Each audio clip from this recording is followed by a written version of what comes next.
Assalamualaikum warahmatullahi wabarakatuh. Salam dan bahagia Bapak Ibu guru hebat. Perkenalkan, nama saya Hendrik Santoso, calon guru penggerak angkatan 8 dengan fasilitator Ibu Sri Sweptiningsih dan pengajar praktek Bapak Jantoni. Dalam aksi nyata modul 1.4, saya telah melakukan diseminasi budaya positif yang dilakukan di SDN Selatan 1. Selamat menyaksikan. Assalamualaikum warahmatullahi wabarakatuh. Bismillahirrahmanirrahim. Wala haula wala quwwata illa billah. Asyhadu an la ilaha illallah wahdahu la syarika lah wa asyhadu anna Muhammadan abduhu wa rasuluhu la nabiyya ba'dah. Yang terhormat Kepala SDN Kediri Selatan 01 Bapak Holil SPD, yang terhormat Bapak Ibu Guru di SDN Kediri Selatan 01, dan juga calon guru penggerak kita Bapak Hendrik Santoso SPD, yang pada hari ini akan melakukan diseminasi budaya positif di SDN Kediri Selatan 01 kepada Bapak dan Ibu guru yang ada di SDN Kediri Selatan 01. Sebagai pembuka, mari kita membuka acara ini dengan mengucapkan basmalah. Bismillahirrahmanirrahim. Semoga acara ini berjalan dengan lancar dan mendapatkan sesuatu hal yang diharapkan oleh kita semua. Bapak Ibu sekalian, puji dan syukur kita panjatkan kepada Allah Subhanahu wa taala. Di siang hari ini kita dapat berkumpul dalam rangka diseminasi budaya positif SDN Kediri Selatan 01 bersama calon guru penggerak angkatan angkatan ke-8, yaitu Bapak Hendrik Santoso SPD, yang mudah-mudahan bisa menyelesaikan CGP-nya sampai akhir tahun ini dan menjadi guru penggerak yang sesungguhnya. Bergerak, tergerak, dan bergerak, tergerak dan menggerakkan. Itu satu yang selalu disampaikan di dalam CGP. Baik Bapak Ibu sekalian yang saya hormati, selanjutnya mari kita dengarkan arahan dari Kepala SDN Kediri Selatan 01 yang terhormat kepada Bapak Holil SPD, disilakan. Bismillahirrahmanirrahim. Alhamdulillahirabbil alamin. Wa bihi nasta'in ala umuri dunya wa ala alihi washabihi ajma'in.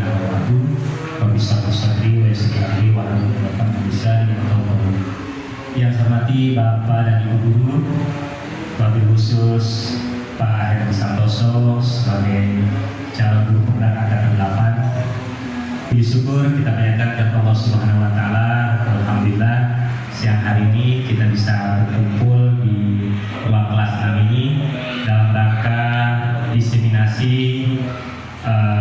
calon guru penggerak berkaitan dengan budaya positif yang ada di sekolah. Salam dan kita sanjungkan kepada junjungan kita Nabi besar Muhammad Sallallahu Alaihi Wasallam. Bapak Ibu yang saya hormati, budaya positif yang ada di sekolah itu bagian dari kebiasaan di sekolah yang berpihak pada peserta didik. Jadi bagaimana kita sebagai seorang guru bisa berpihak kepada peserta didik yang kita didik. Nah, salah satu yang akan memberikan materi kita pada siang hari ini adalah calon guru penggerak angkatan 8 Pak Hendrik Santoso. Ini beliau sudah berjalan 2 bulan untuk diklat calon guru penggerak. Yang kita doakan mudah-mudahan Pak Hendrik diberikan kemudahan dan kelancaran sampai C-nya hilang ya, secepatnya hilang jadi menjadi guru penggerak SD Kediri Selatan 01. Dengan adanya guru penggerak, Bapak Ibu, sekolah akan merasa terbantu ya. Saya terbantu kalau ada guru penggeraknya kegiatan-kegiatan sudah disiapkan karena guru penggerak ini adalah pemimpin pembelajaran. Jadi bagaimana pembelajaran yang baik, pembelajaran yang benar, pembelajaran yang lurus. Nah, sekarang pemerintah punya program guru penggerak. Nah, alhamdulillah di SD Kedoya Selatan 1 kita punya satu. Mudah-mudahan harapan saya di Kedoya Selatan 1 ini ada yang mengikuti jejak Pak Hendrik. Jadi besok 2, 3 bahkan nanti mungkin bisa separohnya dari SD Kedoya Selatan ini menjadi guru penggerak. Itu harapannya ya. Karena kalau guru penggerak semua, maka kegiatan pembelajaran di Kedoya Selatan 1 ini akan betul-betul berjalan sesuai dengan yang kita harapkan. Mungkin itu saja dari saya, Pak Hendrik. Silakan dilanjutkan Bapak Ibu guru, insya Allah mengikuti dengan sebaik-baiknya. Ini pembelajaran buat kita semuanya dari materi yang akan disampaikan oleh Pak Hendrik untuk modul 1.4 ya, 1.4. Terima kasih saja. Saya tutup. Wabillahi taufiq wal hidayah. Wassalamualaikum warahmatullahi wabarakatuh. Terima kasih Bapak Kepala Assemblea Selatan 01 yang telah memberikan arahannya. Dan Bapak Ibu sekalian yang berbahagia, selanjutnya kita langsung saja mengikuti acara utama, yaitu diseminasi budaya positif dari CGP Pak Hendrik Santoso di SDN Kedoya Selatan 01. Kepada beliau disilakan. Assalamualaikum warahmatullahi wabarakatuh. Selamat siang, salam sehat bagi kita semua. Bapak Ibu, terima kasih atas kehadirannya di ruangan kelas 6 ini. Tentunya ada tujuan, yaitu saya di sini punya tugas amanah bahwa saya menyampaikan suatu budaya mengikuti bergerak dan menggerakkan, ini proses menggerakkan. Artinya saya menyampaikan ini dari apa yang telah saya dapat di pelatihan modul 1.4. Proses sudah saya lakukan dari bulan Mei, Juni sampai Juli, sudah hampir mau 3 bulan. Saya baru masih sampai modul 1.4, ada 3 modul lagi. Jadi di mana di modul 1.4 di situ diharuskan calon guru penggerak menyampaikan apa yang telah didapat kepada komunitas atau warga sekolah yang ada di sekolah. Jadi saya berkewajiban menyampaikan ini bukan karena saya bisa, karena saya sudah mendapatkan ilmu sebelumnya, makanya saya akan disampaikan kepada Bapak dan Ibu di sini. Nah, kita konsep menjadi diseminasi budaya positif di SDN Kedoya Selatan 01. Baik, silakan.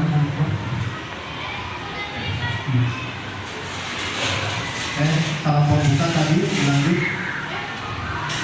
Hari Minggu berjalan santai menuju kota Mandiri. Sebelum presentasi dimulai, izinkan saya tunjuk diri. Perkenalkan, lanjut. Pak. Next. Perkenalkan, saya Hendrik Santoso dari SD Kedoya Selatan 01, calon guru penggerak angkatan ke-8, di mana saya memiliki fasilitator yaitu Ibu Sri Surtiningsih. Beliau adalah orang Gelora dan belum pernah secara tatap muka bertemu, tapi melalui Zoom setiap minggu adalah 3-4 kali. Kemudian pengajar praktek saya Bapak Jarmoni bertemu setiap lokal area dan pendampingan individu. Nah, di dalam modul 1 ada modul 1.1, modul 1.2, modul 1.3 dan modul 1.4. Di mana modul 1.1 ini inilah Bapak Ibu guru, saya mendapatkan pelajaran filosofi KHD bahwa pendidikan harus menjadi contoh atau teladan bagi anak-anak didikan sesuai dengan filosofi KHD Jawa Barat. Pendidikan itu adalah menuntut. Yang saya lakukan, yang kita lakukan selama ini adalah menuntut. Menuntut seperti apa? Menuntut pencapaian target. Menuntut anak harus pintar. Menuntut semua hal yang kita inginkan sebagai guru itu. Tapi sebenarnya kita itu sebagai pendidik harus menuntun segala kekuatan modal yang ada pada anak-anak agar mereka dapat mencapai keselamatan dan kebahagiaan setinggi-tingginya baik sebagai masyarakat maupun anggota masyarakat. Itu yang paling harus kita luruskan, bukan menuntut tapi menuntun. Lanjut. Nah, di model titik 2 ini saya ingin menggambarkan dulu ya 1.1 sampai 3. Yang akan saya sampaikan adalah 1.4. Bahwa di 1.2 saya mendapatkan tentang materi nilai-nilai guru penggerak ada berpihak pada siswa. Saya sebagai guru penggerak harus inovatif, mandiri, kreatif dan kolaboratif. Terus dan peran guru penggerak adalah saya menjadi pemimpin pembelajaran, mendorong kolaborasi, mewujudkan kepemimpinan guru, menggerakkan komunitas praktisi terutama di sini dan menjadi coach bagi guru lain, artinya saling memberi masukan. Nah, di sini yang modul titik 2 yang diharapkan di sekolah adalah kita sudah menerapkan kurikulum merdeka, di mana saya rasa anak-anak harus paham ke-6 profil pelajar Pancasila. Di sini harus dibudayakan semengerti mungkin anak-anak melalui YEL, melalui apa harus paham dengan profil pelajar Pancasila, yaitu beriman, bertakwa kepada Tuhan Yang Maha Esa dan beramal mulia, mandiri, bernalar kritis, kreatif, bergotong royong, berkepentingan kaum global. Nah, di sini saya punya ide atau kewajiban harus menyampaikan kepada anak murid tentang ini. Jadi ini kita bentuk dalam bentuk IAIN supaya anak paham ya. Bapak Ibu, kalau ada pelajar berarti nanti gerakannya sering. Pelajar Pancasila berarti 5.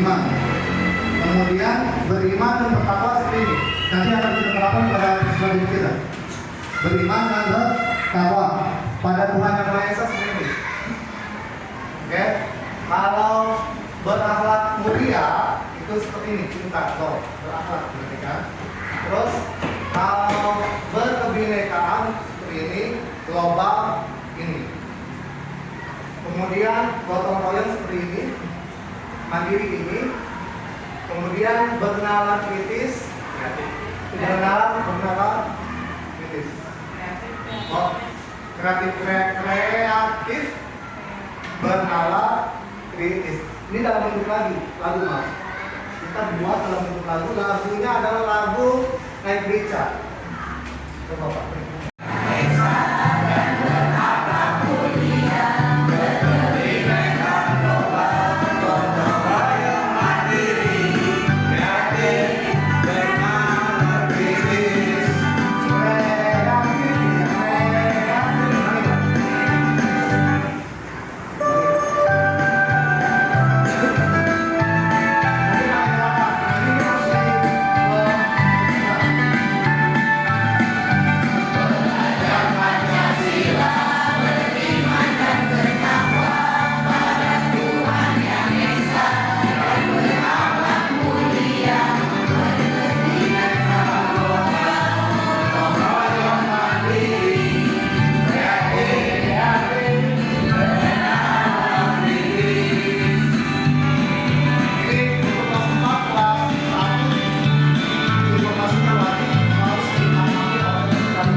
kepada peserta didiknya.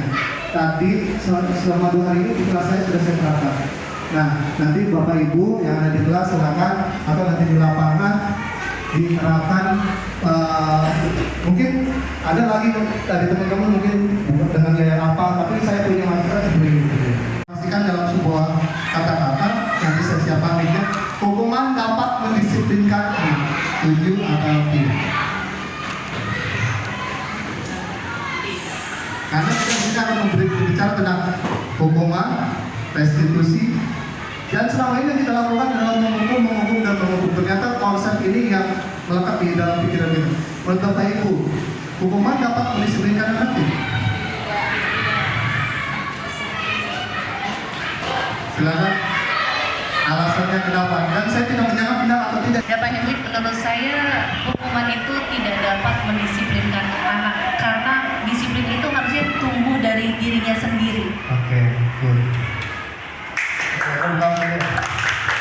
Dan saya tidak akan memverifikasi benar atau salah, tapi dengan hal positif seperti membaca atau membersihkan halaman sekolah dapat meningkatkan disiplin anak, benar atau tidak? Menurut Bapak Ibu, pemberian hukuman dengan hal positif seperti membaca, kata kuncinya adalah yang saya pelajari, yang namanya jenis hukuman itu adalah nama kata hukuman itu semuanya bernilai negatif. Artinya walaupun hukuman suruh dia membaca atau membersihkan halaman itu apakah dapat meningkatkan disiplinannya? Jawabannya kembali lagi ke nomor 1, Bu, bahwa kedisiplinan itu tergantung anaknya sendiri. Nanti kita akan bahas ya. Ini yang sering memberi penghargaan dapat meningkatkan motivasi belajar anak, benar atau tidak? Nah, nanti kita akan berbicara jenis penghargaan. Ternyata penghargaan itu dapat menghukum, penghargaan dapat membuat anak itu merasa tertekan sebagainya. Nanti kita berbicara. Ini yang salah, kita akan luruskan itu. Lanjut, Pak. Nah, ini yang akan saya definisikan, yang saya akan sampaikan kepada Bapak Ibu tentang filosofi KHD, perubahan paradigma belajar, disiplin positif, kemudian teori, motivasi, hukuman dan penolakan serta restitusi, keyakinan kelas, kebutuhan dasar manusia dan dunia berkualitas, restitusi dan segitiga restitusi. Ini sudah saya lakukan semua dan praktek juga sudah. Kita lanjut, Pak. Ingaso sang tulodo, ikmadlo kamunkaso, tuturi adayani. Di depan kita memberi contoh, teladan. Di tengah kita memberi motif, di belakang kita memberikan dorongan. Seperti itu, benar nggak? Ingaso sang tulodo, berarti kita di depan memberikan sebuah contoh, teladan. In magia mamunkaso, di tengah kita memberikan semangat, ya. Kemudian ingasuk tuturnya dari belakang yang memberikan dorongan atau motivasi. Bahwa menurut Ki Hajar Dewantara anak itu seperti bibit, seperti tanaman padi jika ditanam, kita itu sebagai petani hanya merawatnya. Pada anak kita merawatnya, memupuknya, kemudian kalau ada hama kita singkirkan dan sebagainya. Itu pada kita sebagai guru. Jadi kita tidak menuntut bahwa padi akan jadi mangga, tidak bisa. Kita ingin menuntut anak supaya padi ini bisa berkembang dengan pesat dan bisa menghasilkan buah yang lain, tidak bisa, Bu. Ini mengasokan mungkin Hajar Dewantara bahwa kita itu sebagai guru hanya bisa menuntut merawatnya, kemudian menyingkirkan hama-hamanya dan sebagainya. Mereka biar tumbuh sendiri, seperti itu. Jadi di pendidikan kita harus seperti itu. Jangan kita sebagai guru ingin menuntut, kamu harus pintar, kamu harus ini, kamu harus ini, tidak. Tapi kita merawat dan menuntut. Kata menuntut diganti menjadi menuntut. Yang sudah dijelaskan tadi, oke, lanjut Pak, karena banyak. Nah, ilusi di sini, bahwa ilusi yang selama ini kita pegang adalah ilusi sebagai pemahaman murid, ilusi bahwa kritik dan membuat orang merasa bersalah dapat menguatkan karakter, bahwa ilusi bahwa semua temuan positif, efektif dan bermanfaat, ilusi bahwa orang dewasa memiliki hak untuk memaksa. Ini nanti akan dijelaskan di akhir. Oke, lanjut. Oke, Disiplin positif dan nilai-nilai kebajikan universal. Ini adalah modul 1.1 yang baru akan saya sampaikan sekarang. Lanjut, baik lama. Nah, disiplin. Apa makna disiplin? Berasal dari bahasa Latin disiplina, yang artinya belajar. Disiplin itu belajar ternyata. Maka dari kata ini berkonotasi dengan disiplin dari murid-murid Sokrates dan Plato. Ini adalah pakar filosofi ya.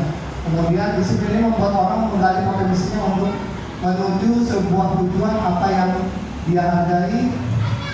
Namun dalam budaya kita, makna kata disiplin telah berubah menjadi sesuatu yang dilakukan seorang pada orang lain untuk mendapatkan kepatuhan. Ini yang salah.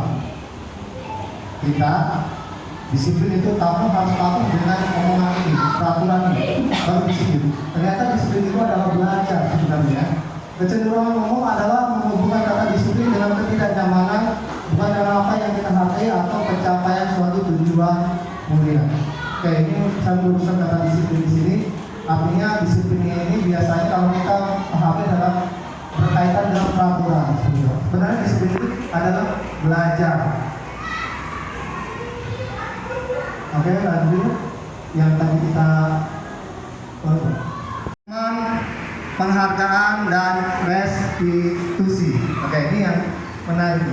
Bahwa motivasi itu ada dua. Ada motivasi eksternal, ada motivasi internal. Kita ketahui bersama bahwa motivasi eksternal itu muncul karena saya harus menjawab karena akan dapat hadiah. Itu adalah motivasi eksternal. Kalau motivasi internal adalah saya akan menjadi orang yang seperti apa bila saya melakukannya. Oh, saya mau nanya deh supaya saya menjadi lebih pintar. Itu disebut dengan motivasi internal. Jadi kita harus tahu ini karakteristik anak kita itu motivasi eksternal apa internal gitu. Contohnya untuk kelas 1, biasanya dia mau bertanya, mau maju karena motivasi apa? Eksternal kah? Internal kah? Biasanya kebanyakan kalau kelas 1 eksternal. Kenapa eksternal? Satu, dapat penghargaan dari gurunya gitu. Yang kedua, kalau dia tepat waktu takut dihukum sama gurunya, itu motivasi eksternal. Betul ya? Nah, yang bagus adalah mereka harus mendapatkan motivasi internal. Apa? Tujuannya kalau mereka mendapatkan motivasi internal, dia maju karena dia ingin maju, ingin berubah. Bukan karena ingin hukuman, ada hukuman atau ada penghargaan. Nanti. Ini yang menurut pihak kedua mereka tidak hanya berubah dari pemerintah, tetapi juga cakap buat memerintahkan diri sendiri. Artinya dia mau karena bukan karena eksternal tapi internal. Dihukum oleh penghargaan. Saya tidak akan membahas semua, tetapi yang saya satu lagi penghargaan, penghargaan yang ke atas semua. Penghargaan menghukum, maksudnya tahu nggak? Penghargaan menghukum salah satu contohnya di kita. Penghargaan itu menghukum apa maksudnya? Penghargaan ternyata menghukum siswa adalah peringkat kelas yang sering kita lakukan. Kita memperingkat di kelas, kita menghukum yang tidak memiliki peringkat. Peringkat kita si A peringkat 1, si B peringkat 2, si B peringkat 3. Yang keempat kelima kita hukum dengan sebuah psikologis, hukuman psikologis. Dia malu, beban sebagainya karena guru menerapkan peringkat. Ini ternyata konsep kurikulum 2013 dan Merdeka dihilangkan peringkat alasan ini. Dan mohon maaf, kita harus ke depan kalau ada pembagian rapor hilangkan yang namanya peringkat, walaupun ada 1, 2, 3 tidak ada peringkat. Karena di sini penghargaan bersifat menghukum, artinya akan menghukum yang tidak mendapatkan peringkat. Seperti itu. Dia dihukum dalam rasa psikologisnya. Kemudian ternyata pengaruh jangka pendek dan jangka panjang maksudnya kayak gini. Siswa akan mau karena dia dapat penghargaan, hadiah terus. Tapi kalau nggak dapat hadiah dia nggak mau. Ini yang jadi masalah. Makanya kita sering memberikan penghargaan kepada siswa yang menurut kita baik, ternyata itu tidak baik. Kemudian penghargaan merusak hubungan, jelas. Ada namanya kecemburuan sosial. Mana saya kasih nilai bagus, mau dipuji-puji terus di kelas, yang tidak suka bukan misalkan bunur marah, kecemburuan sosial. Walaupun kita sebagai guru tidak tahu gitu. Jadi ini harus kita ketahui bahwa penghargaan itu harus sebaiknya kita minimalisir dalam konsep apapun. Ternyata semua jenis penghargaan yang kita berikan kepada walaupun banyak membantah di kita sebagai peserta didik, Pak, mau penghargaan ini bawa ini dong.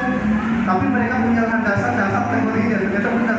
Saya teliti, ternyata benar bahwa semua penghargaan yang diberikan itu akan berdampak kepada psikologis anak. Lanjut Pak, sama tadi. Nah, seperti apa harusnya kita lakukan? Yaitu dengan memberikan apresiasi, yaitu beri pengakuan atau penguatan secara khusus, pengakuan secara pribadi, dan pengakuan kepada semua murid bergantian. Contoh, kalau ibu memberikan apresiasi kepada anak, besoknya jangan lagi. Walaupun misalkan Yusuf dia hanya buang sampah, ambil sampah, beri penghargaan sama ibu, semangat luar biasa Yusuf itu. Dan bergantian. Misalkan semua harus merata mendapatkan seorang penghargaan perkataan dari seorang guru, karena perkataan seorang guru itu selalu diingat.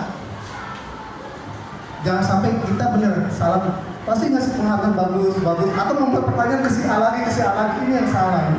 Walaupun dia tidak bisa menjawab, tetap kasih pertanyaan dulu. Ini.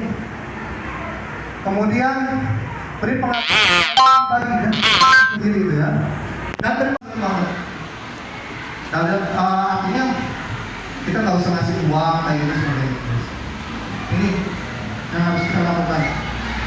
Nah, contohnya situasinya pada saat menolong murid baru di kelas kita rasa empatimu besar sekali ya gitu. Itu walaupun kamu kenapa sakit, kita selalu itu sampein, rasa empatimu sangat besar sekali ya, besok dilanjutkan ya, gitu. Kemudian pada saat kamu membantu teman-teman di tugas kelompok tentang kepedulian, sanjung kepeduliannya. Kemudian pada saat kamu memungut kertas-kertas yang berserakan di lantai, rasa tanggung jawabmu, ucapkan rasa tanggung jawabnya. Atau yang sebagai guru adalah jangan lupa mengucapkan terima kasih apapun yang dilakukan oleh anak sekecil apapun. Jangan main menunjuk, ambilin. Ada bahasa lain. Tolong ambilkan buku di kantor. Dan kita tidak mengucap terima kasih itu akan membekas. Harusnya sudah datang, terima kasih itu kata terima kasih itu akan selalu membekas di pikiran anak. Oke, sekarang lanjut. Kita berbicara tentang konsekuensi atau hukumannya. Ya, Bapak Ibu, mencatat 100 kali dalam buku kalimat, saya tidak akan terlambat lagi karena terlambat semua. Ini hukuman apa konsekuensi? Mencatat 100 kali di dalam buku kalimat, saya tidak akan terlambat lagi karena terlambat sekolah. Hukuman apa konsekuensi? Yang konsekuensi katakan, hukuman katakan. Ayo Bapak. Hukuman apa konsekuensi? Oke, silakan. Yang kedua, lari mengelilingi, nanti kita jawab di slide berikutnya. Lari mengelilingi lapangan basket 2 kali karena terlambat hadir di sekolah. Hukuman apa konsekuensi? Kenapa hukuman buana?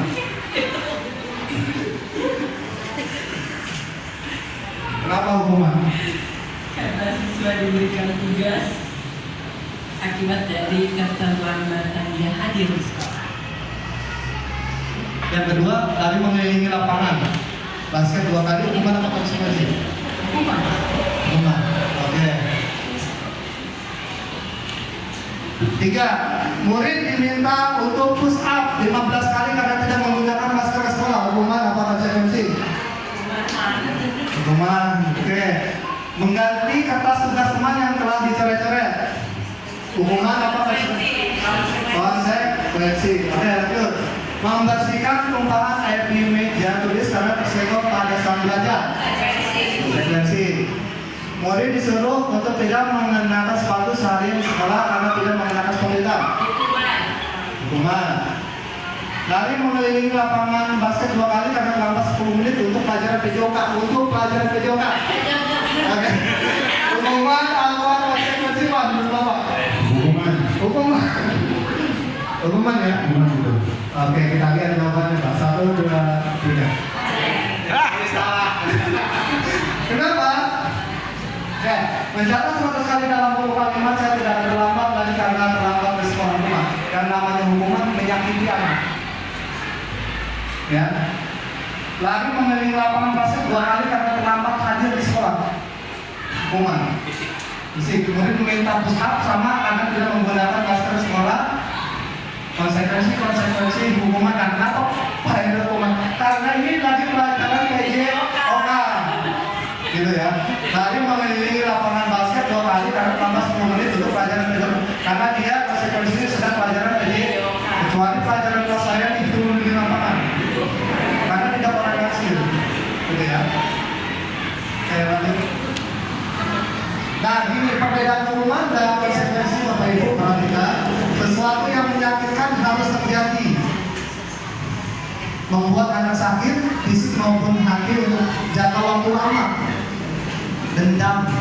Kalau hukuman itu Pak Hendro nih pernah saya berdiri di depan yang bendera 1 jam. Dia akan mengingat yang sampai besar, jangka panjang.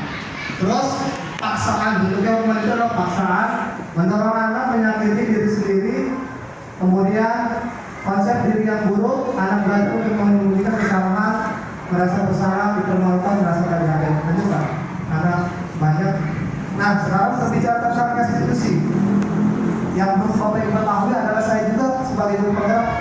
Restitusi itu apa sih? Ternyata restitusi itu adalah menciptakan kondisi bagi murid untuk memperbaiki kesalahan mereka sehingga mereka bisa kembali pada kelompok mereka dengan karakter yang lebih kuat. Artinya lagi Bapak Ibu, kita anak punya masalah, kita tanganinya dengan segitiga restitusi nanti akan kita bahas, sehingga anak tidak merasa tersakiti dan anak punya solusi sendiri, nanti akan menunjukkan, sehingga kalau mereka selesai mendapatkan masalah itu kembali ke komunitasnya menjadi yang lebih kuat. Saya tidak akan melakukan dengan itu tujuannya. Nanti Pak. Nih, antara hukuman, konsekuensi dan restitusi tidak akan saya salah satunya Pak, yang satu ini. Tersakiti peraturan lagi.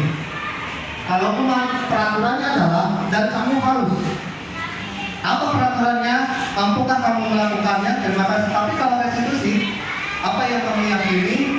Apa yang bisa kamu lakukan untuk memperbaiki masalah ini? Jadi kalau dia terlambat, ini peraturannya sekolah, kamu telat. Nah, mampu kamu melakukan ini peraturan sekolah, kamu besok tidak usah telat lagi. Tapi kalau restitusi, nah kamu tetap sekolah supaya tidak telat. Apa yang bisa kamu lakukan untuk memperbaiki ketelatan kamu? Misalkan mengingat arah, dan sebagainya. Biar anak mencari solusi sendiri. Oke. Lanjut Pak. Oke, keyakinan kelas. Nah Bapak Ibu, selain tadi profil pelajar Pancasila, yang harus saya diseminasikan adalah keyakinan kelas. Pertanyaan besarnya, Bapak Ibu sudah membuat keyakinan kelas masing-masing dulu. Lanjut. Keyakinan kelas dan peraturan smart kelas adalah hal yang sama atau tidak? Salah atau tidak? Keyakinan kelas dan peraturan kelas adalah hal yang sama atau tidak menurut Bapak Ibu? Salah atau betul? Mana? Bujika? Menurut Bujika? Salah. Kenapa alasannya?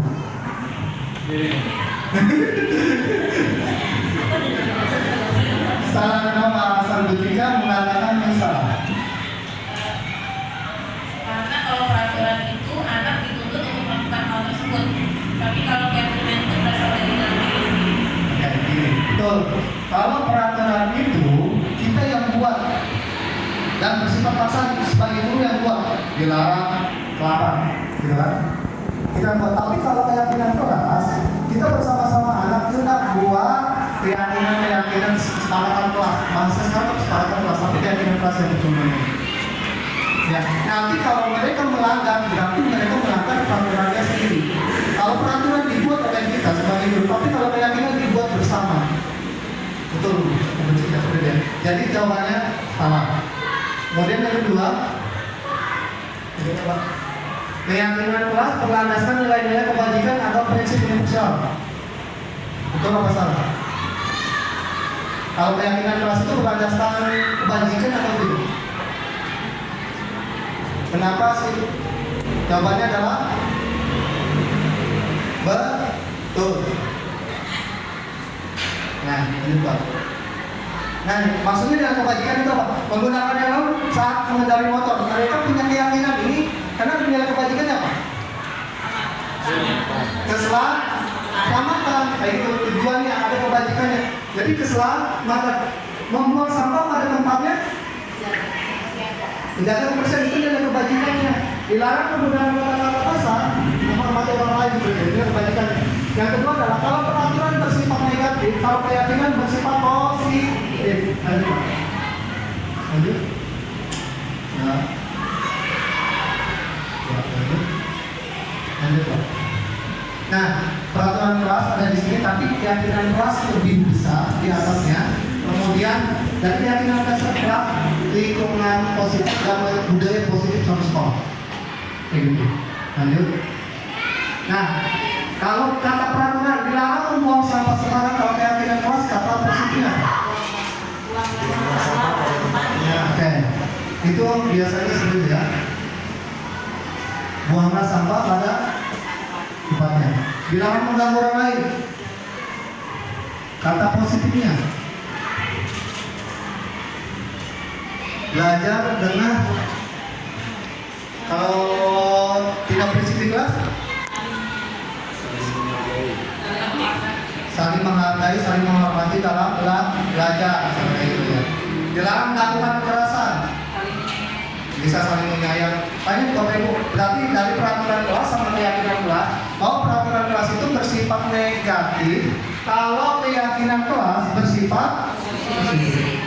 Jadi ini yang harus diterapkan. Kalau itu punya kertas mana yang kecil-kecil tadi, itu kertas kanan. Anak-anak semuanya tulis keyakinan kelas, ditulis masing-masing. Anak-anak satu-satu tempel depan. Nanti di tempel tersebut kalau misalkan Dino membuang sampah, jangan membuang sampah sembarangan, itu masih peraturannya nak. Jadi keyakinan kelas adalah menjaga kebersihan kelas. Ini jadi keyakinan kelas kita. Nanti itu sangat dihargai sekali Bu. Kita buat, nanti kita tempel dalam bentuk tulisan dulu. Nanti buat tempel keyakinan kelas. Divideokan dan share ke orang tua itu dulu. Jadi tugas saya ada dua, pertama profil Pancasila, yang kedua tolong buat keyakinan kelas masing-masing. Karena dengan keyakinan kelas itu kalau anak terlambat, kamu kenapa? Keyakinan kelas yang kamu langgar apa? Menghargai waktu sebagainya. Berarti kamu menghargai waktu, tidak menghargai waktu. Nah, di situ restitusi muncul. Bagaimana caranya supaya kamu tidak terlambat? Nanti dia menjawab sendiri. Saya harus bangun pagi Bu. Punya alarm dan sebagainya. Itu. Lanjut Pak. Kebutuhan dasar manusia. Ada 5 kebutuhan dasar manusia nih yang kita harus ketahui. Ternyata kita belum mengetahui ini menurut dari dosen mengatakan bertahan hidup, survival. Anak memang Bapak Ibu. Jika anak yang cuma minta, kita harus analisis 5 dasar kebutuhan manusia ini. Mungkin dia tidak punya makanan di rumah. Mungkin dia tidak diberikan asupan yang baik oleh bapak ibunya. Harus kita analisis dari sini. Jangan sampai, kamu sambutkan, langsung kembalikan. Kita harus meneliti dari ini ternyata. Pertama, anak adalah bertahan hidup survival, punya makanan, punya tempat, punya pakaian.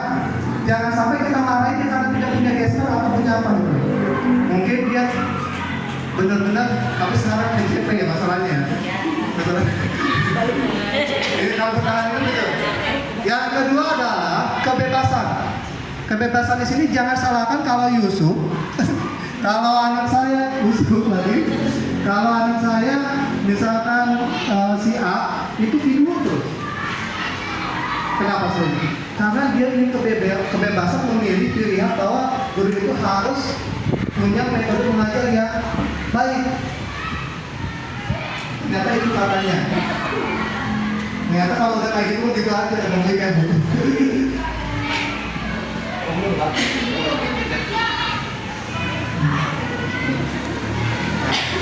Kemudian kasih sayang, kesenangan, kebebasan ini kelima-lima ini harus kita pahami dalam menangani kasus anak.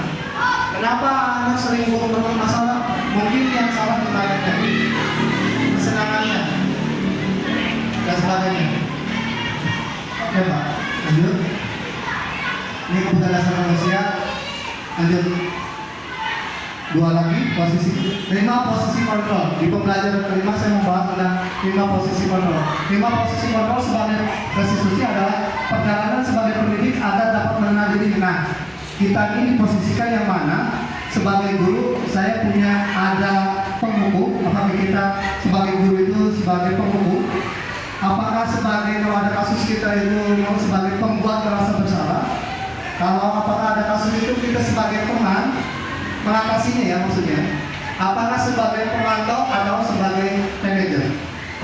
Untuk lebih jelasnya kita lihat ibu masuk dalam kategori mana? Satu-satu posisi penghukum silakan kita lihat. Ini contoh dari posisi penghukum dari siswa yang pernah ada.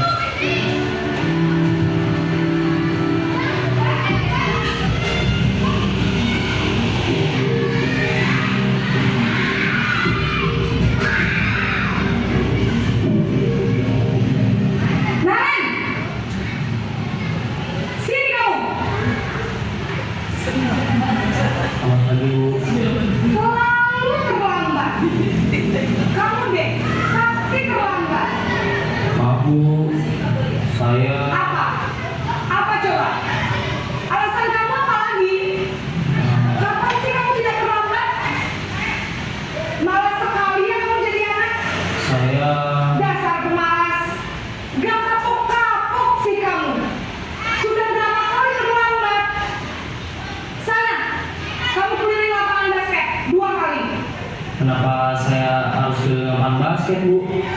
Kenapa? Kamu lawan ibu. Berani-beraninya jawab. Sudah terlambat, masih berani jawab pula. Sekarang, keliling lapangan basket 5 kali sekalian. Biar kapok. Cepat. Pergi sana ke lapangan basket. Ini sebagai penghukum, maka masuk ke sini atau tidak Bapak Ibu? Nah, posisi penghukum itu menghardik, kemudian menunjuk-nunjuk berkat ini. Kemudian nada tinggi, membentak, menyakiti dan menyindir. Hukuman verbal dan fisik dan selamanya akan diingat. Jangka panjang. Dapat posisi penghukum, murid menjadi pendendam dan cenderung memberontak. Dampaknya, kemudian tidak menyukai guru atau mata pelajaran yang diaku. Biasanya ini pada posisi penghukum. Mudah-mudahan kita tidak termasuk. Nah, yang kedua, apakah Bapak Ibu masuk dalam posisi pembuat merasa bersalah? Kita lihat dengan pemberian yang sama.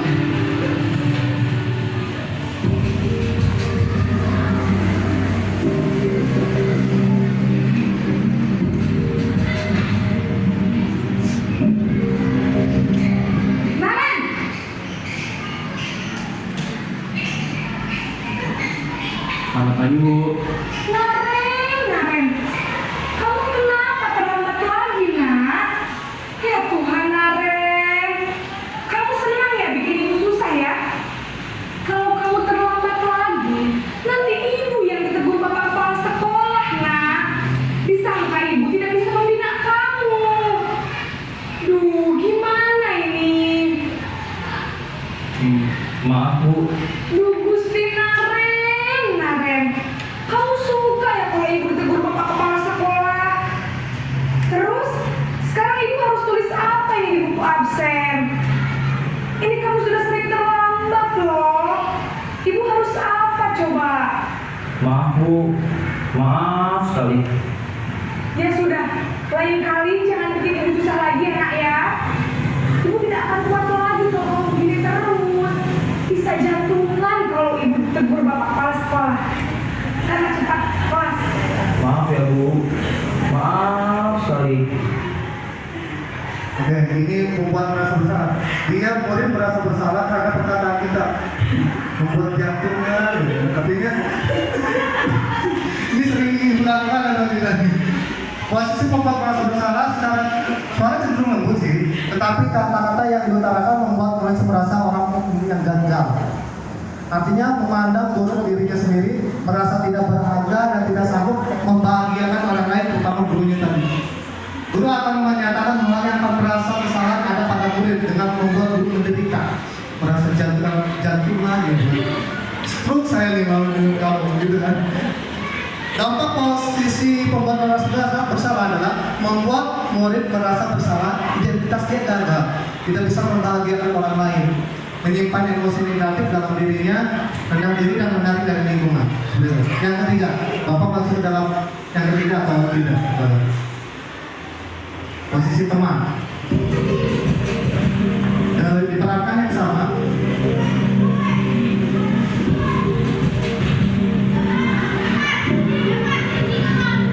Naren!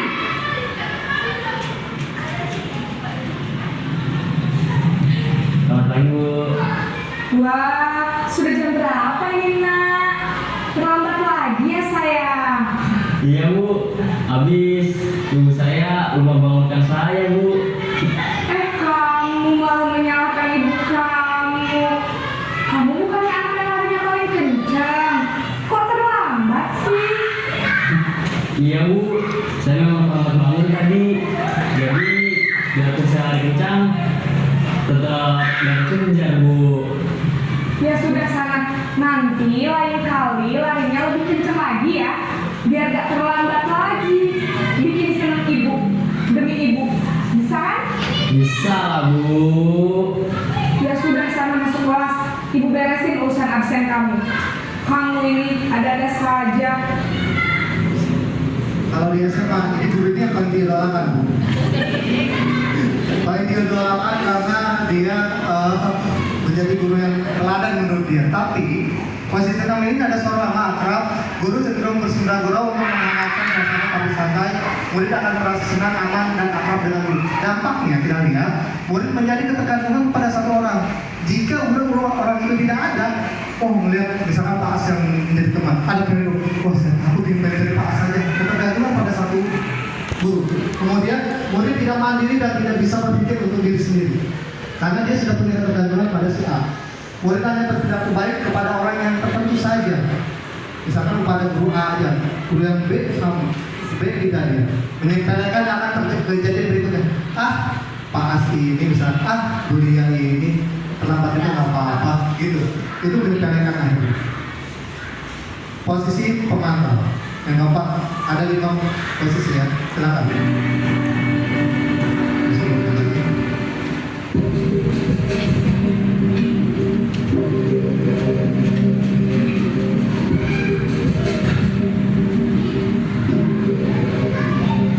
Naren!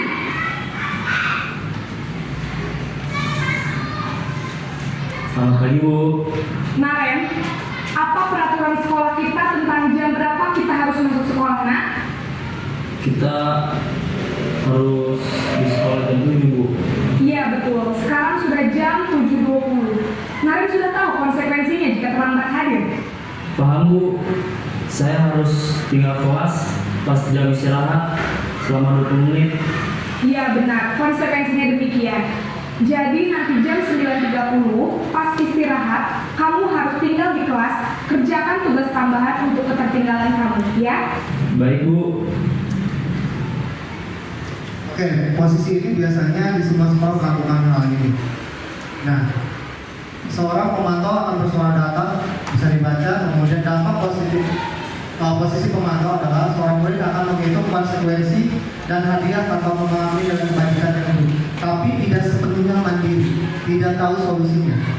Ini biasanya kita kayak gitu ya. Tapi yang harus kita lakukan adalah di posisi 5, yaitu guru sebagai manajer. Terakhir, ini adalah harus dilakukan kita sebagai guru. Ke depan menangani anak apa harus ada lebih mandiri. Ada solusi.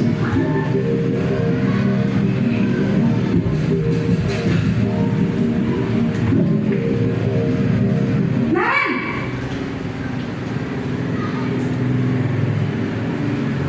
Selamat pagi Bu. selamat pagi Naren. Maaf Bu, saya terlambat. Iya, sekolah masuknya jam 7, sekarang sudah jam 7.20. Jadi sekarang bagaimana ini Naren? Maaf Bu, saya lupa ada alarm saya semalam. Baiklah, menurut kamu, keyakinan sekolah yang mana yang perlu kamu tingkatkan? Menghargai diri sendiri dan orang lain mungkin ya Bu. Setuju. Jadi, apakah Naren meyakini prinsip saling menghormati tersebut? Iya Bu, saya meyakininya. Apakah Naren bersedia memperbaiki masalah keterlambatan ini? Bersedia Bu. Bagaimana kamu akan perbaiki masalah keterlambatan ini? Saya akan coba untuk tidak lupa menyetel alarm saya Bu. Baik, kalau Naren lupa menyetel alarm di rumah, ada orang yang kira-kira bisa bantu mengingatkan tidak? Ada Bu, kakak saya, Kak Emma. Ada lagi selain Kak Emma? Selain Kak Emma, ada ibu saya. Baik, jadi yang mengingatkan Naren adalah Kak Emma dan ibu kamu ya? Kira-kira akan mulai setel alarm kapan nih Naren? Setelah pulang sekolah, akan segera saya lakukan. Baik, jadi Naren akan setel alarm untuk bangun besok pagi dan akan diingatkan oleh kakak dan ibunda Naren ya. Ada lagi yang mungkin perlu dilakukan Naren agar tidak terlambat bangun lagi. Tidak ada Bu. Baik Naren, terima kasih untuk bersama kamu. Sekarang kamu perlu kembali ke kelas untuk belajar. Baik Bu, terima kasih. Di Guru Merdeka ini yang harus dilakukan. Kita sebagai posisi manajer, sebagai seorang guru dalam menangani sebuah kasus penanganan, yaitu anak harus memiliki solusi dari apa yang mereka lakukan. Murid mandiri, percaya diri dan dapat memecahkan masalah. Lanjut Pak. Oke, Bapak Ibu, saya kecewa sekali dengan kamu. Siapa yang mengatakan penghukum? Teman? Penghukum, teman? Apa pembuat merasa bersalah? Pemantau, manajer? Kamu tidak pernah benar melakukannya. Penghukum. Ayolah, kamu demi ibu atau bapak. Demi ibu bapak. Salah atau teman dan juga. Apakah yang kamu akan mendapatkan stiker bintang ini? Teman? Pemantau apa teman? Bagaimana kamu bisa menyelesaikan masalah ini? Manajer. Kamu selalu yang paling terakhir. Hukum depannya Pak, jawabannya. Saya kecewa sekali dengan kamu. Itu adalah membuat orang merasa bersalah. Kamu tidak pernah menghukum. Ayolah demi ibu untuk teman. Stiker bintang, pemantau, ada konsekuensi-konsekuensinya. Manajer dan penghukum. Jadi yang kata-kata ini merupakan salah satu ciri untuk kita masuk dalam pengalaman. Terakhir, kita masih punya waktu 5 menit. Segitiga restitusi.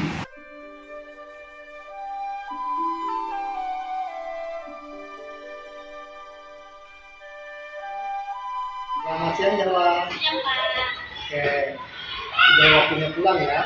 Jawa sudah sholat? Kalau sudah, alasan Pak Hendik memanggil Jawa, tahu? Ini Jawa. Tadi Jawa datang pukul berapa nak? Jam 7. Seharusnya peraturan sekolah di sini datang pukul berapa? Setengah 7. Artinya Jawa dan Ahmad. Makanya Pak Hendik memanggil Jawa untuk menanyakan kenapa Jawa terlambat. Semua orang pasti pernah terlambat. Pak Guru pernah terlambat, teman-teman semua terlambat, dan Jawa pun terlambat. Terlambat itu menurut Jawa perbuatan baik atau tidak? Tidak baik ya. Gini, alasan Jawa terlambat ini. Karena bangun siang dan semalam Begadang bangun siang. Oh, seperti itu. Jawa masih ingat keyakinan kelas yang kita buat di minggu kemarin tidak? Apa poinnya? disiplin dan tepat waktu. Disiplin dan tepat waktu. Jawa meyakini hal itu? Meyakini. Jadi disiplin dan tepat waktu itu harus Jawa lakukan. Terutama tidak boleh terlambat. Pak Guru mau nanya, solusi apa sih yang Jawa inginkan supaya Jawa tidak terlambat? Bangun pagi, tidak begadang, dan menyalakan alarm. Oke, bangun pagi, tidak begadang dan menyalakan alarm. Itu membuat Jawa tidak akan terlambat lagi. Nah, kalau seperti itu, kapan keyakinan Jawa akan dilakukan mulai kapan? Mulai hari ini? Mulai hari ini. Nah, terima kasih Jawa. Mudah-mudahan kamu ke depan tidak akan terlambat lagi ya. Oke, terima kasih Jawa.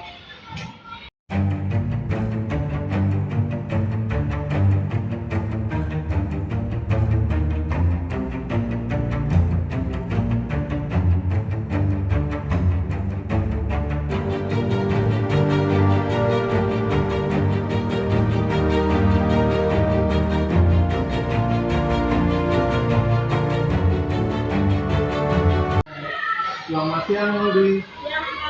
Oke, gimana Maudi sudah makan siang hari ini? Sudah Pak. Sudah, oke, terima kasih. Maudi, Bapak mau tanya, alasan Maudi dipanggil ke sini mungkin? Sudah tahu Pak. Jadi Maudi, mohon maaf sebelumnya, Pak Guru tadi melihat Maudi waktu pembelajaran matematika melihat kanan kiri mencontoh betul itu. Iya Pak. Nah, oke, menurut Maudi perbuatan mencontek itu baik atau tidak? Tidak baik Pak. Tidak baik. Jadi gini Maudi, semua orang pasti memiliki kesalahan.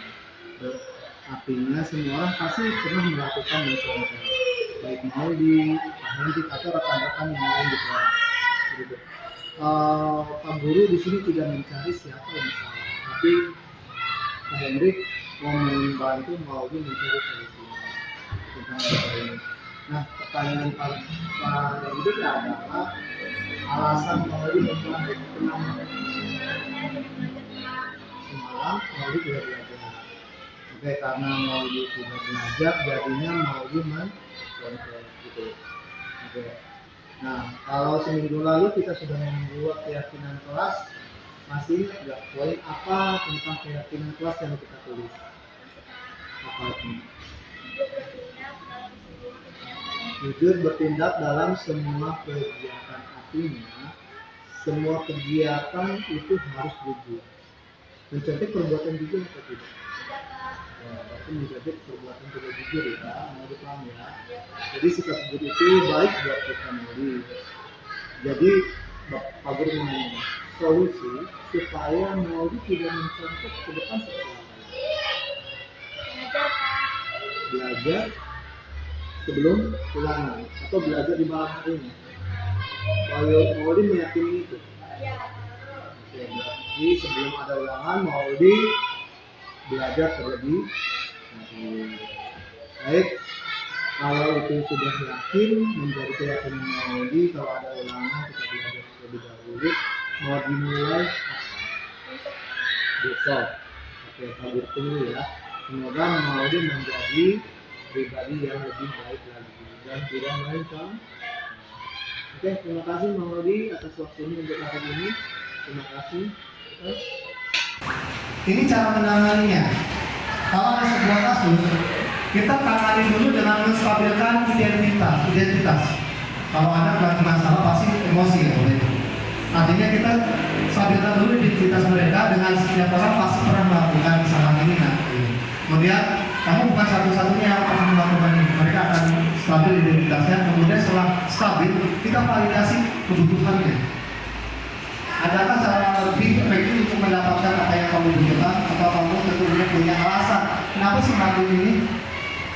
Nah, baru kita masukin keyakinan kelas. Nah, di sini ibu tidak akan bisa menangani kasus ini kalau belum membuat keyakinan kelas. Kenapa keyakinan kelas itu? Misalkan ada orang yang tadi terlambat, kalau ibu belum membuat keyakinan kelas di kelasnya, tidak bisa menangani kasus dalam bentuk restitusi. Artinya, keyakinan apa yang sudah dilanggar? Memang kita udah buat keyakinan kelas, Bu. Begitu kan? Ini harus dibuat dulu keyakinan kelas, kesepakatan kelas yang bisa ditempel di kelas. Begitu.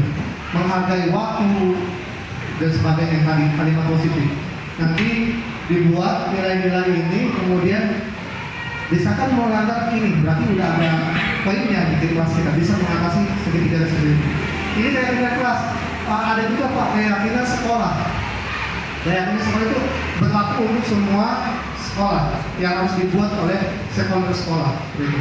Itu wakaf, kurikulum dan sebagainya. Itu disebut dengan keyakinan sekolah. Jika anak terlambat atau kasus-kasus besar punya keyakinan itu yang harus disosialisasikan ke semua warga sekolah.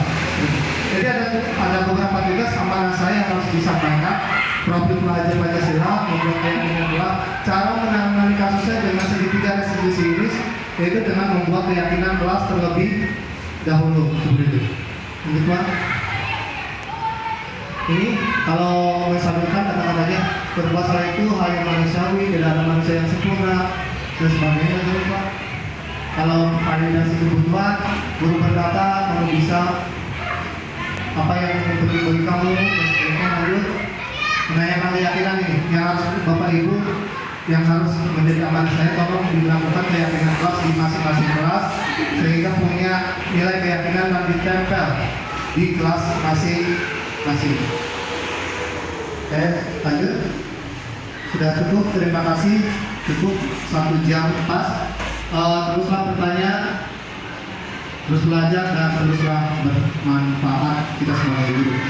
Bapak Ibu, kita masuk ke dalam sesi tanya jawab. Yang mau ditanyakan silahkan. Punya kasus di sini ada narasumber kita, ada Bapak Wali dulu yang bisa membantu saya karena beliau sudah berpengalaman lebih dari saya. Terima kasih untuk sesi diseminasi kali ini. Saya buka sesi tanya jawab di 3 sampai 5 menit dan nanti di penutup dari Bapak. Terima kasih. Assalamualaikum warahmatullahi wabarakatuh.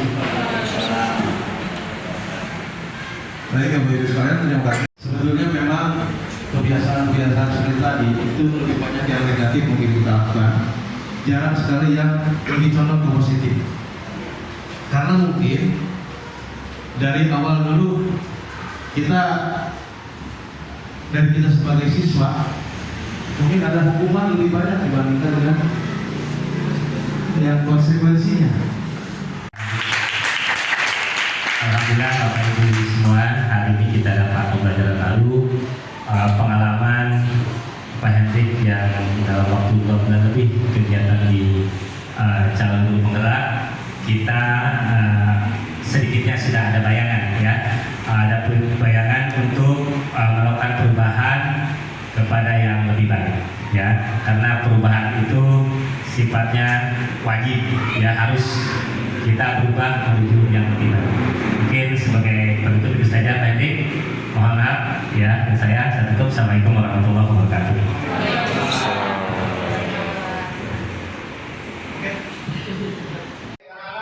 Setelah melakukan olahraga, hari ini kita melakukan keyakinan keras. Di mana keyakinan keras itu berbeda dengan peraturan. Kalau keyakinan keras dibuat oleh kita bersama. Nah, tulis keyakinan dalam bentuk kalimat positif, tapi kalau peraturan itu kalimat negatif. Contoh, dilarang membuang sampah sembarangan. Kalimat positifnya membuang sampah pada tempatnya. Nanti kamu membuang itu dalam bentuk kalimat positif. Lalu akan membagikan kertas plano satu persatu, kemudian ditempel di depan. Nanti kita bacakan satu persatu. Oke, terima kasih. Bisa dipahami? Bapak akan bagikan kertas planonya.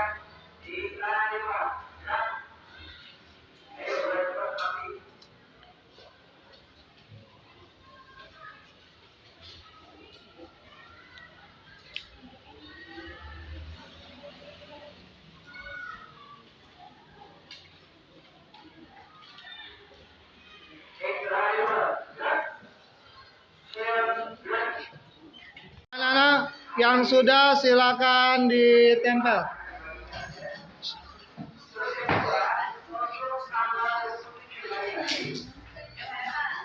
Bergantian ya, bergantian.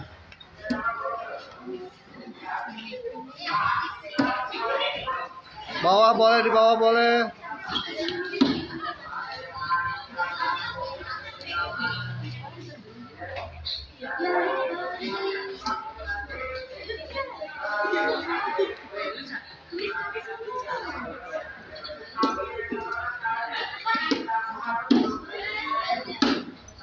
Pelan-pelanan.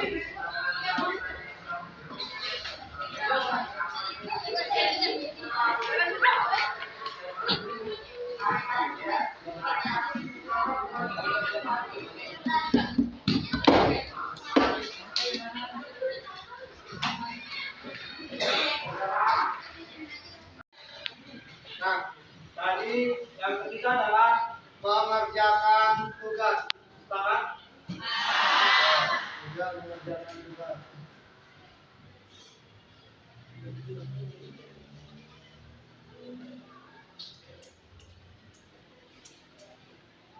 Yang keempat, kita lihat dari misalkan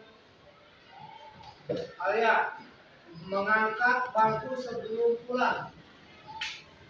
Sepakat? Mengangkat bangku sebelum pulang.